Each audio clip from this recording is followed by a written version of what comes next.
Kalau stres itu dibiarkan menjadi gejala-gejala gangguan yang lebih berat, misalnya jadi cemas atau depresi, sulit tidur, maka pertama kali yang kelihatan adalah terganggunya aktivitas dari orang tersebut.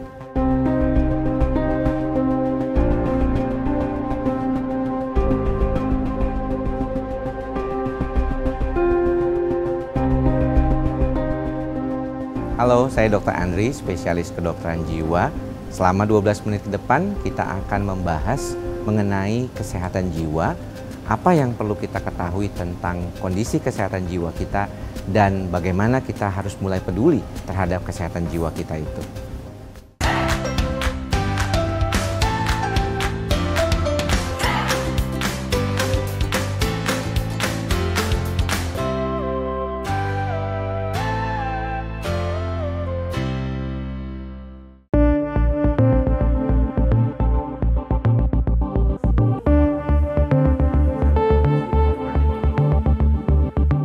Ya, kalau dokter spesialis kedokteran jiwa itu adalah dokter yang mengambil spesialisasi selama 4 tahun di spesialis kedokteran jiwa. Kalau psikolog itu adalah sarjana psikologi yang mengambil master di bidang psikologi klinis, biasanya demikian selama 2 tahun.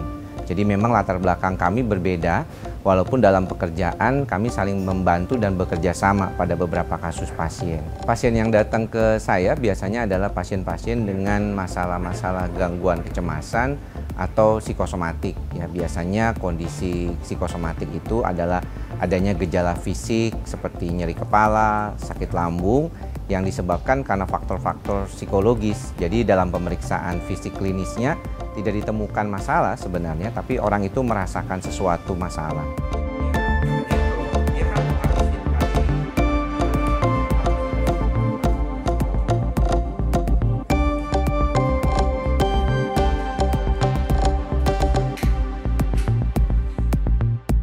Ya, kesehatan mental atau kesehatan jiwa adalah sesuatu yang sebenarnya tidak bisa dipisahkan dari kesehatan secara keseluruhan. Karena seperti dikatakan oleh Badan Kesehatan Dunia WHO, bahwa tidak ada kesehatan tanpa kesehatan mental. Jadi sebenarnya kalau kita berbicara tentang kesehatan perilaku, perasaan, dan pikiran manusia, itu memang mencakup juga kesehatan fisik dari manusia tersebut.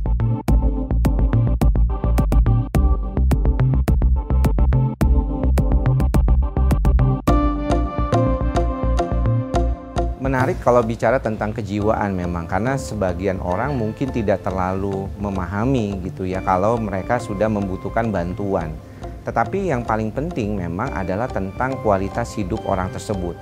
Kalau kualitas hidupnya sudah terganggu, dalam artian fungsi dia sudah mengalami perubahan, kemudian juga dia tidak lagi bisa menjalankan fungsinya dengan baik, maka ada baiknya dia segera melakukan konsultasi ke profesional di bidang kesehatan jiwa, seperti psikolog atau psikiater. Kalau kita berbicara tentang pendekatannya sendiri, apa yang menjadi penyebab yang paling sering adalah memang terkait dengan biologi, psikologi, dan sosial. Jadi dari faktor genetik atau bawaan orang tersebut, kemudian juga faktor psikologi termasuk pola asuh, dan juga faktor lingkungan, sosial lingkungan. Apakah misalnya dari keluarga, dari pekerjaan, ataupun dari problem-problem rumah tangga misalnya. Itu yang bisa menjadi pemicu masalah-masalah kejiwaan. Termasuk mungkin anak-anak muda sekarang di pekerjaan dan di sekolah. Kalau stres itu sebenarnya adalah sesuatu hal yang biasa terjadi. Semua dari kita tuh bisa mengalami stres. Dan tanggapan kita terhadap stres itulah yang akan menentukan apakah ini menjadi baik atau tidak baik. Orang tuh dalam tataran yang khususnya atau tataran yang stabil, yang baik, itu membutuhkan stres untuk membuat dia lebih maju, lebih termotivasi. Tapi kalau dia kelebihan stresnya, maka dia akan mengalami gejala-gejala gangguan kecemasan, bisa mengalami depresi, bahkan bisa mengalami gangguan yang lebih berat lagi seperti psikotik.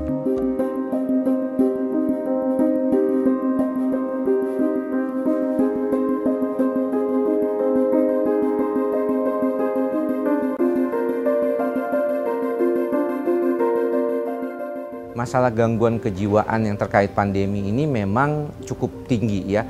Bahkan penelitian yang dilakukan survei oleh Perhimpunan Dokter Spesialis Kedokteran Jiwa Indonesia pada sekitaran 4.000 responden mengatakan lebih dari 60% orang itu mengalami masalah kejiwaan pada masa pandemi selama 5 bulan terakhir ini.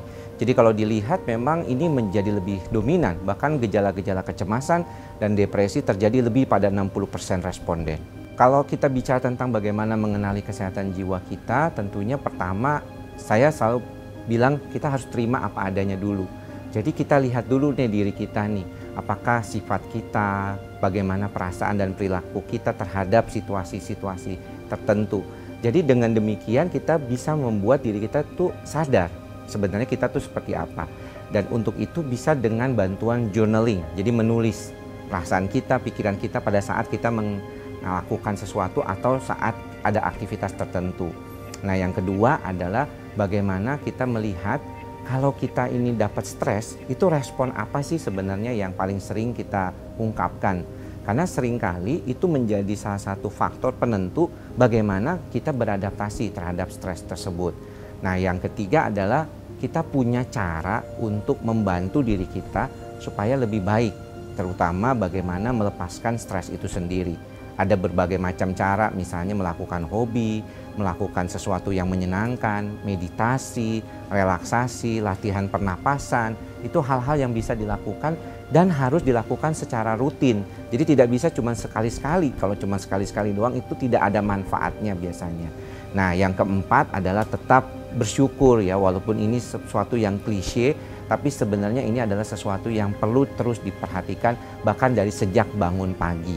Kalau stres itu dibiarkan menjadi gejala-gejala gangguan yang lebih berat, misalnya jadi cemas atau depresi, sulit tidur, maka pertama kali yang kelihatan adalah terganggunya aktivitas dari orang tersebut. Ya, orang itu tidak bisa melakukan aktivitas secara produktif seperti biasanya. Namun pada beberapa kasus, misalnya depresi, itu bisa menimbulkan ide-ide bunuh diri yang akan membuat orang itu bisa melakukan bunuh diri. Dan ini tentunya adalah sesuatu yang mengancam jiwa dari orang tersebut.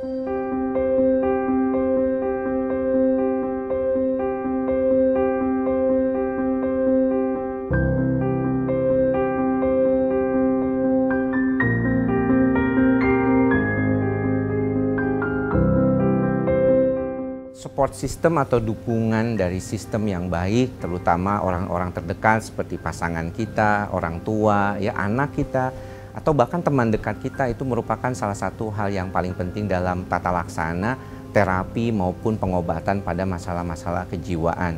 Karena mereka inilah yang perlu dipahami, kadang-kadang mereka ini menjadi sumber untuk bisa membantu, misalnya menjadi pendengar yang baik, mendengarkan keluh kesahnya sendiri, yang mungkin perlu diungkapkan oleh si pasien ataupun orang yang mengalami masalah kejiwaan. Dan juga dukungan mereka akan membuat si orang tersebut tidak merasa sendirian. Karena seringkali itu ketika kita mengalami masalah kejiwaan, kita merasa sendirian dan tidak ada yang memahami kita.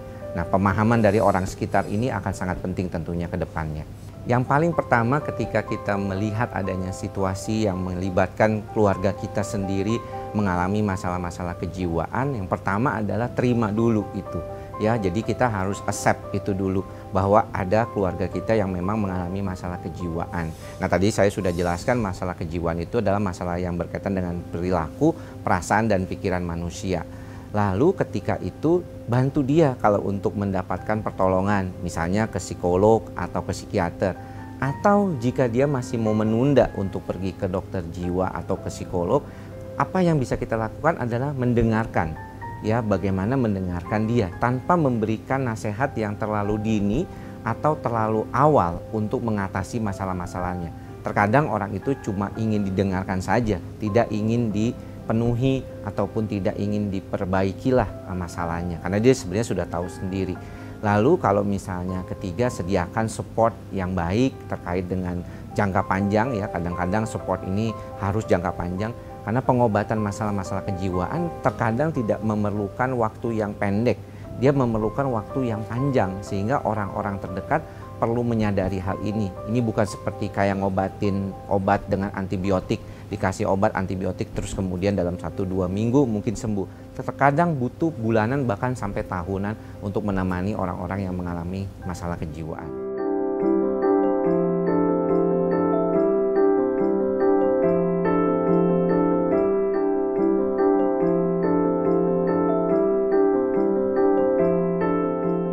usaha preventif ataupun pencegahan memang sangat penting, karena ketika kita mengalami masalah kejiwaan seringkali sudah terlambat untuk mendapatkan bantuan sehingga sudah mengganggu aktivitas kita.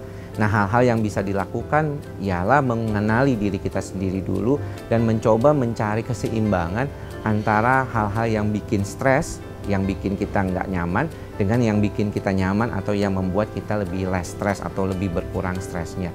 Yang perlu saya ingatkan buat teman-teman, para pemirsa mungkin adalah bahwa seringkali kita itu memahami apa yang harus kita lakukan, tetapi kita tidak mengambil sesuatu atau melakukan sesuatu untuk mengatasi masalah tersebut. Sehingga kalau diperkaitkan dengan masalah kesehatan jiwa, yang paling penting adalah bagaimana kita memahami dulu apa yang kita butuhkan untuk mengatasi stres kita. Kalau kita tidak tahu, lakukanlah segala cara untuk membantu kita, yaitu misalnya mendapatkan informasi yang lebih baik dan juga pergi ke profesional di kalangan kesehatan jiwa untuk mendapatkan pertolongan segera.